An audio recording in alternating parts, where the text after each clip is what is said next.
কিছু সামাজিক বিষয় আছে, সমাজে থাকতে হলে এগুলো মানা আবশ্যকীয়। পাশাপাশি সুন্নত শরীয়ত অনেক সামাজিক বিষয়ের সাথে সুন্নতের মিল হয়, তখন তো সেটা আরো বেশি পালনীয়।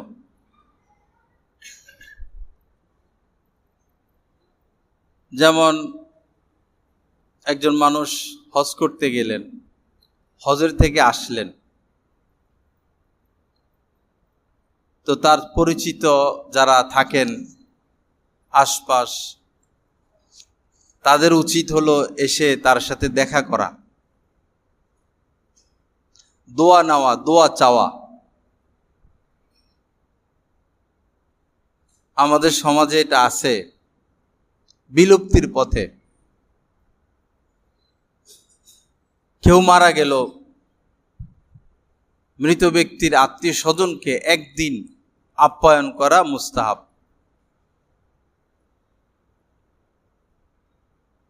একই বাড়ি, তো পাশের বাড়িওয়ালার আপ্যায়ন করাবে,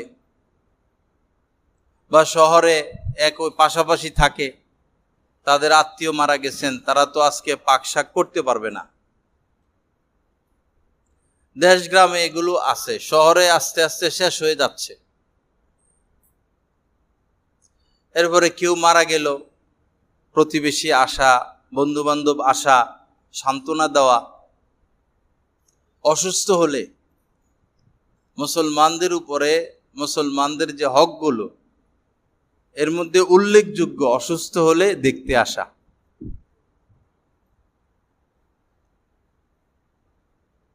তো কেউ মারা গেল, জানাজায় শরীক হওয়া, পাশাপাশি মৃত ব্যক্তির যারা আত্মীয় স্বজন তাদের কাছে আসা, দেখা করা, সান্ত্বনা দেওয়া, কত গুরুত্বপূর্ণ বিষয়। না হলে আমরা কি নিয়ে বেঁচে থাকব? মানে এক অন্ধ জগতে আমরা বসবাস করতেছি, শুধুই টাকার পিছনে ছুটাছুটি। যেখানে লাভ সেখানেই যাবে, সেদিকেই কদম দিবে। আমার ভাই, এই চাহিদা তো কখনো মিটবে না। টাকার চাহিদা কাহারও কখনো মিটে নাই, মিটবে না। আপনার জীবন তো শেষ, হায়াত তো শেষ এগুলো করতে করতে।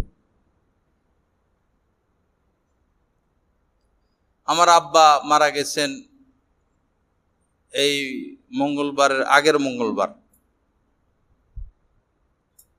হঠাৎই খবর আসলো, খবর সম্ভবত আমি রাত্রে 9টায় পাইছি।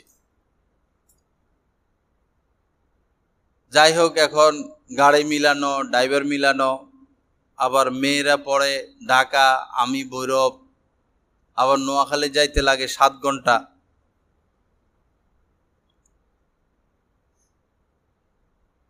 তো আমাদের জামালুস সুন্নাহর ছাত্ররা সব প্রস্তুত যাবে নোয়াখালী, এখানে ছাত্ররা প্রস্তুত, এত দূর আসা যাওয়া। যাই হোক, তাও জামালুস সুন্নাহর শিক্ষকরা গেছেন, আর আমাদের জসিম, রবিন এরা সাথে গেছে।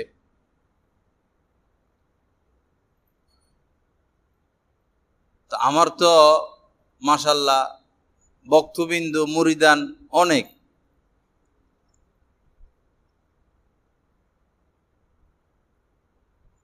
দরকার তো ছিল যে উনার আব্বা মারা গেছেন, আমরা জানাজায় শরীক হই।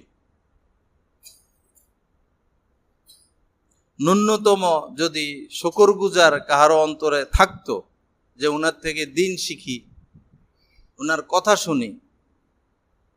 উনার বাবা দুনিয়া থেকে বিদায় নিয়েছেন, আমাদের উচিত তার জানাজায় যাওয়া।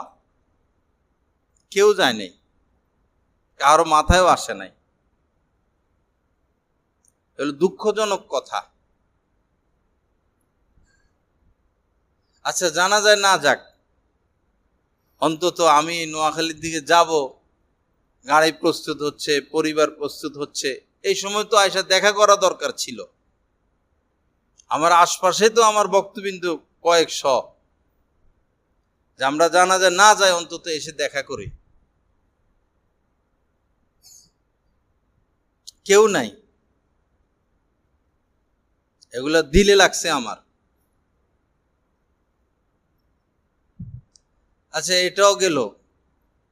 পরে আমি নোয়াখালী ছিলাম 2 দিন। 2-1 জনে আমার কাছে একটু ফোন টোন দিছে, কেউটা ধরছি কেউটা ধরি নাই। আচ্ছা যাই হোক, ফোন হয়তো দেয় নাই, আমি ব্যস্ত। নোয়াখালী থেকে আসার পর তো দোস্ত হাবাবদের আয়সা দেখা করা দরকার ছিল, সান্ত্বনা দেওয়া দরকার ছিল। চিনে না, খবরে নাই, জানে না। এই হচ্ছে শুকরিয়া, কৃতজ্ঞতা।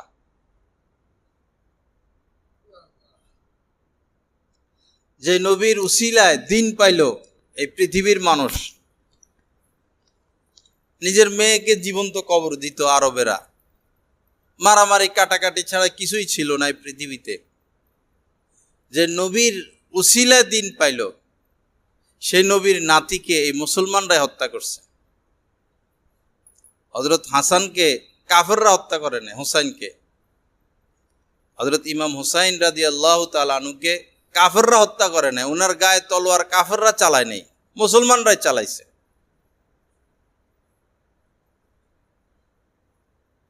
এই হচ্ছে কৃতজ্ঞতা।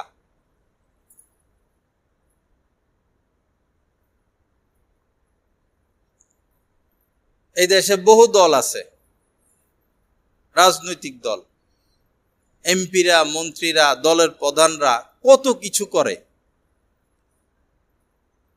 স্পষ্ট অনেক অপরাধ তাদের প্রমাণিত হয়। যারা দল করে তারা তাদের পক্ষেই থাকে, যুক্তি দিতে থাকে। কেউ দল ত্যাগ করে না, খুন করার পরে দল ত্যাগ করে না, চুরি করার পরেও দলের লোকের পক্ষে গান গায়। কিন্তু একজন ইমাম, একজন আলেম, একজন শায়েখ, এক সুতা যদি এদিক সেদিক হয়, পল্টি, সেকেন্ডের মধ্যে পল্টি। এই হচ্ছে মানব জাতি, এই হচ্ছে মনুষ্যত্ব বোধ, এই হচ্ছে বিবেক। যে বান্দার শুকরিয়া করে না, সে আল্লাহরও শুকরিয়া আদায় করে না।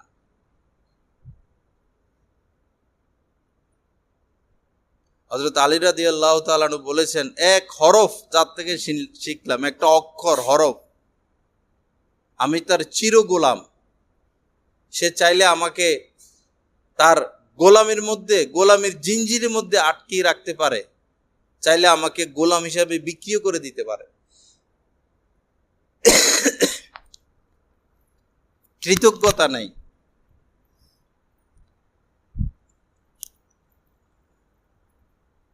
কোনো একজন আলেমের মুখে শুনেছি, এক মসজিদের বারান্দায় হযরত ইমাম আবু হানিফা রহমতুল্লাহ আলাইহি সহ বসা। তো হযরত ইমাম আবু হানিফা রহমতুল্লাহ আলাইহি একটু পরে পরে দাঁড়াইয়া যান, আবার বসেন। অনেকবারই এমন হইছে।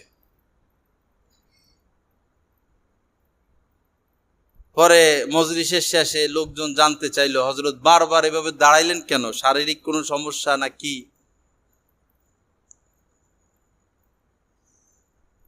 হযরত ইমাম সাহেব বললেন যে বলতে চান নাই। পরে বলছেন যে এই যে বাচ্চারা খেলতেছে, একটা বাচ্চা আছে, সে আমার ওস্তাদের ছেলে, আমার ওস্তাদের ছেলে। সে যখন মসজিদের পাশ দিয়া খেলতে খেলতে আসে, তখন ওস্তাদের সম্মানার্থে আমি দাঁড়িয়ে যাই।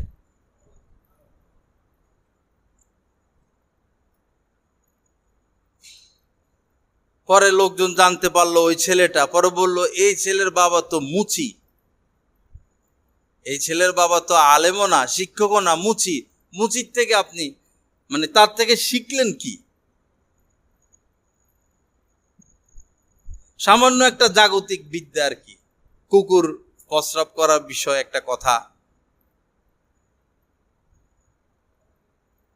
তো জাগতিক একটা বিষয় শিখেছেন একজন মুচির কাছ থেকে, তা মুচি তো নয়, মুচির ছেলেকে দেখলে জামানার ইমাম দাঁড়াইয়া যায়, কি পরিমাণ কৃতজ্ঞতা।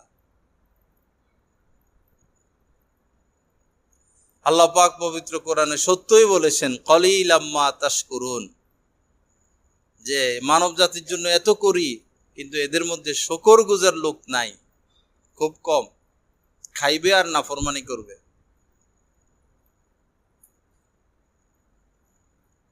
এরকম আশা আমি করি নাই।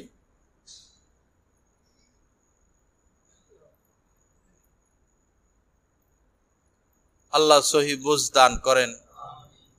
আল্লাহ আমাদেরকে মানুষ হওয়ার তৌফিক দান করেন।